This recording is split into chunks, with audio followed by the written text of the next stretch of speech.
ಸ್ನೇಹಿತರು, ಪಕ್ಷದ ವತಿಯಿಂದ, ಸರ್ಕಾರದ ವತಿಯಿಂದ, ನಮ್ಮ ಇಲಾಖೆಯವರು ಎಲ್ಲರೂ ಕೂಡ ಏನಿವತ್ತು ನಮ್ಮ ಮಂಜುನಾಥ್ ಅವರು ಏರ್ಫೋರ್ಸಲ್ಲಿ ಟ್ರೈನರ್ ಆಗಿ ಮೊನ್ನೆ ಅವ್ರನ್ನ ಕಳ್ಕೊಳ್ತಕ್ಕಂಥ ಒಂದು ಸಂದರ್ಭ ಏನು ಸೃಷ್ಟಿಯಾಯಿತು. ಈ ಕಡೆ ಭಾಗದಲ್ಲಿ ನಮಗೆಲ್ಲರಿಗೂ ಕೂಡ ಒಂದು ದೇಶ ಒಬ್ಬ ಯೋಧ ಕಳ್ಕೊಂಡ್ರೆ ಅದು ಎಲ್ಲರ ಮನೆಯಲ್ಲೂ ಕೂಡ ಒಬ್ಬರು ಕುಟುಂಬದ ಒಬ್ಬ ಸದಸ್ಯರು ಕಳ್ಕೊಂಡಾಗೆ. ಅದು ಇಲ್ಲೂ ಕೂಡ ಅವರಿಗೆ ಸಾಂತ್ವನ ಹೇಳೋದಕ್ಕೆ ಅದು ಬರೋದು ಹೋಗೋದು ಅದಿದ್ದೇ ಇರ್ತದೆ. ಆದರೆ ಆ ಜಾಗ ತುಂಬತಕ್ಕಂಥದ್ದು ಭಾಳ ಕಷ್ಟ ಆಗ್ತದೆ.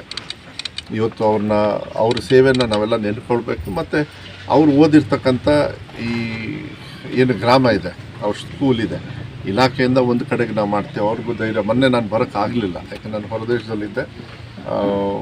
ಇಲ್ಲಿರ್ತಕ್ಕಂಥವ್ರೆಲ್ಲ ಒಂದು ಕಾರ್ಯಗಳನ್ನು ಏನೇನು ಮಾಡಬೇಕು, ತುಂಬ ಜನರು, ಸಾವಿರಾರು ಜನರು ಬಂದು ಅವರಿಗೆ ಆ ಗೌರವವನ್ನು ಹೇಳಿದರೆ ಒಂದು ಸಂತಾಪವನ್ನು, ಧೈರ್ಯವನ್ನು ಹೇಳ್ತಕ್ಕಂಥ ಜವಾಬ್ದಾರಿ.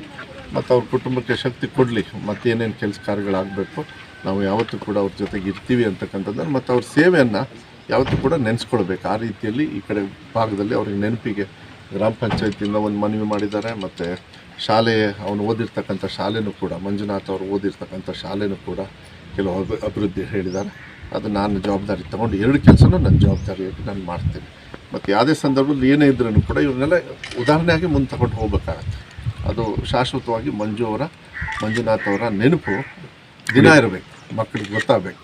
ದೇಶದ ಯೋಧ ಯಾವ ರೀತಿ ಅವರು ದೇಶಕ್ಕಾಗಿ ತ್ಯಾಗವನ್ನು ಮಾಡ್ತಕ್ಕಂಥದ್ದು ಒಂದು ಸಂದರ್ಭ ನೆನಪು ಮಾಡ್ಕೊಳ್ತಕ್ಕಂಥದ್ದು ವ್ಯವಸ್ಥೆ ನೋಡ್ತೀವಿ. ಅವ್ರ ಕುಟುಂಬದವರಿಗೆ ಕಷ್ಟ ಆ ಮನೆಯೆಲ್ಲ ನೋಡಿದಾಗ, ಮತ್ತು ಅವ್ರ ಮನೆಯವರು ಭಾಳ ಕಷ್ಟ ಆಗುತ್ತೆ. ದೇವ್ರ ಶಕ್ತಿ ಕೊಡಬೇಕಷ್ಟೇ. ನಾವೆಲ್ಲ ಸಮಾಧಾನ ಹೇಳೋಷ್ಟು ದೊಡ್ಡ ಮನುಷ್ಯರು ಅಲ್ಲ. ಬಟ್ ಎಲ್ಲರೂ ಸ್ನೇಹಿತರು ಎಲ್ಲ ಬಂದು ಹೋಗೋದು, ಅವರೆಲ್ಲ ಬ್ರದರ್ ಇದ್ದಾರೆ, ಅವರ ಅಕ್ಕ ತಂಗಿಯವರಿದ್ದಾರೆ, ಎಲ್ಲ ಒಂದು ಕುಟುಂಬದ ರೀತಿಯಲ್ಲಿದ್ದಾಗ ಅವ್ರ ಜೊತೆಗೆ ಹೋಗ್ತಕ್ಕಂಥ ಕೆಲಸವನ್ನು ಮಾಡಬೇಕಾಗುತ್ತೆ. ದೇವರು ಅವ್ರಿಗೆ ಶಕ್ತಿಯನ್ನು ಕೊಡ್ತೀವಿ.